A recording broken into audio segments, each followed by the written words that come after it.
ថ្ងៃនេះរៀបឈុតស្រាប់ជូនតែជូនគាត់ចូលទៅសាលាខ្លួនឯងបាទឈុតនេះគឺ ACDC បងប្អូនណាបាទប្រើភ្លើងរត់បាននៅពេលយប់បើគាត់ចង់ប្រើហើយនឹងប្រើសូឡាពេលថ្ងៃបាទជាទូទៅគឺយកទៅប្រើសូឡាទេបាទ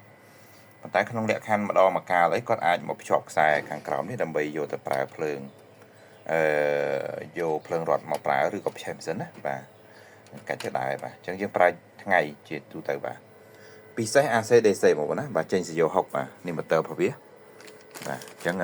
បើកតេស្តឲ្យបងប្អូនមើលបាទដោយសារភ្ញៀវយកទៅឡើងខ្លួនឯងកាត់បន្ថយការចំណាយអញ្ចឹងអានេះយើងមានខ្សែម៉ាស់ដីហ្នឹងជូនគាត់និយាយទៅខ្សែយើងរៀបរយឲ្យគាត់ទាំងអស់ទេបាទគាត់ថាអានេះយើងថតបានតែប៉ុណ្្នឹងដើម្បីតេស្តបាទអញ្ចឹងយើងដំណើរការវាយើងបើកមកបាទបញ្ជាក់បងប្អូនណាបញ្ចូលខ្សែត្រូវបូកដកបាទគេមានសញ្ញាគេណាសូឡាបូកដកបាទលើម៉ូទ័រនៅលើសូឡាលើដំបូលតែ100វ៉ុលជាងទេបាទម៉ូទ័រចាប់5វ៉ុលហើយបាទ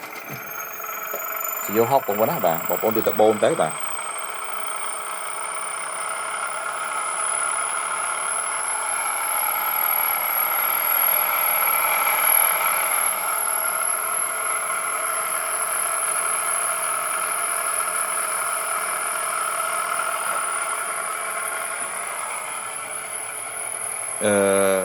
ចេញ P48 បងប្អូនណា P48 នេះគឺលេខកូដវាគឺអស់ទឹកឬក៏ដាក់ម៉ូទ័រនៅលើគោក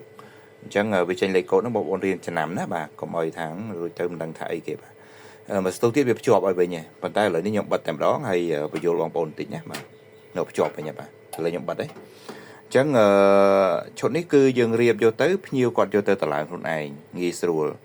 ដោយសារតែយើងខ្សែយើងដាក់តាមពណ៌ហើយមាន UV មាន W ហើយស្រាប់ណាហើយអានេះdisjunction នេះ solar បាទ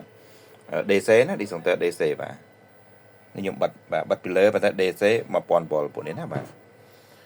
នេះការពារផ្ទះហើយអានេះភ្លើងផុសអានេះ disjunction របស់ភ្លើងរត់ណា L ខាងនេះ N ខាងនេះបាទអញ្ចឹងនៅពេលដែលគាត់យកទៅគាត់បញ្ចូលខ្សែត្រូវមកបូកដកមកបាទ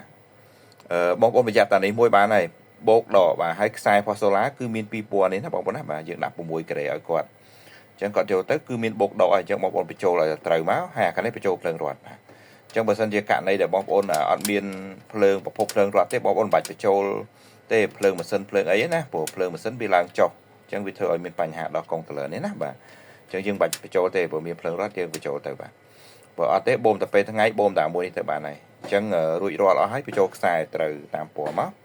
អានេះបូកដកខុសឆេះអានេះបើច្រាស់ខ្សែអត់ឆេះទេបាទយើងក៏ត្រឡប់ទៅវាវិលជក់វិញហើយបាទហ្នឹងហើយឈុតហ្នឹងវាប៉ុណ្្នឹងទេបងប្អូនយកទៅតម្លើងខ្លួនឯងអរគុណបាទ